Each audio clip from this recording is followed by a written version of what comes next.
Hello, I'm Bill Kurtis. Let's take a journey back 50 years to 1973. It was a time of great promise for reform.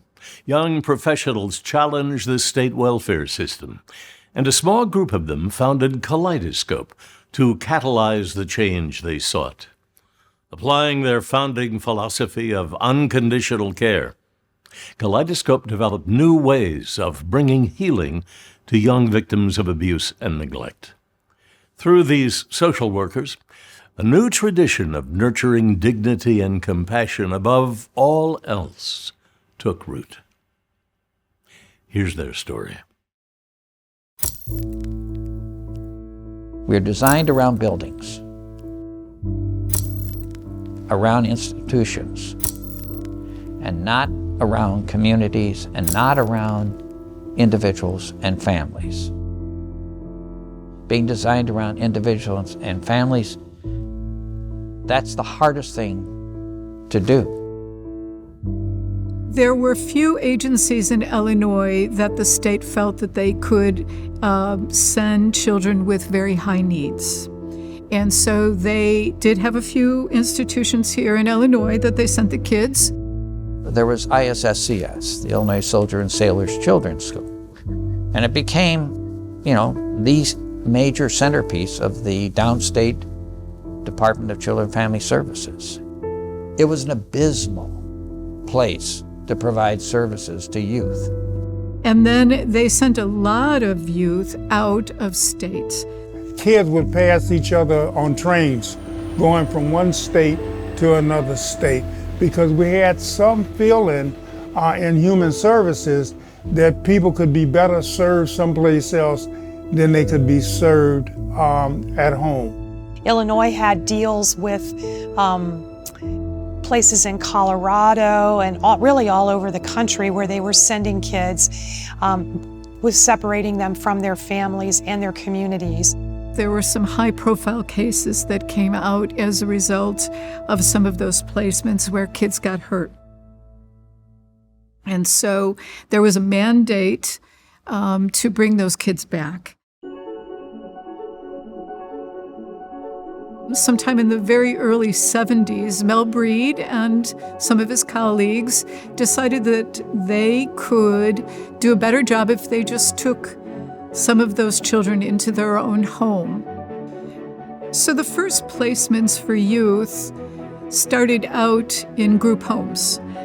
They housed only 5 youth, and the same staff who woke them up in the morning and got them ready for school were the same staff that put them to bed at night. So the idea and many of the concepts in the group home were based on, as much as they could, on a natural family format. We were not in these families as workers. We were there as family members. We were an extended family member. And because we accepted anyone, we got pretty much the most troubled kids of that age group.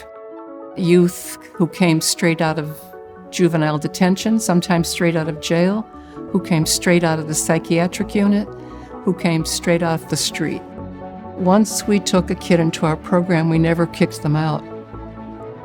They started asking the question of youth and families, what is it that you need? What is it you want? How can things get better for you? Boy, were they groundbreaking. And so that became wraparound, and that became what we started to use around the country and in other states and stuff. Carl tells this wonderful story about how he happened to be at one of the homes, and the kids just got so excited, saw him walking up towards the house, and they ran out, and they're all 5 kids at the same time, and each kid grabbed a limb, and the 5th kid, having no arm or leg to grab, punched him in the stomach. And so Carl realized that 5 kids in one place might be too much. And I said, this is not going to work. This is not possible. We can't individualize services doing this. And as a result, they started to develop the professional foster care model, and they closed the group homes. then we realized that we could develop any kind of system we wanted. If somebody said to you, this young person will never work in foster care, they need a group home, then we could find a family that had 4 or 5 kids of their own, or 2 or 3 kids, place the kid in that, and it was more natural environment for those young people. They would develop professional foster parents, and they would be compensated and trained enough that there would be a caregiver who could stay at home. Through the 70s and into the 80s, Kaleidoscope advanced foster care as just one program supporting youth and families. In the coming years, drawing on their philosophy of unconditional care, Kaleidoscope developed a variety of innovative programs that would position them well to meet the unique challenges to come.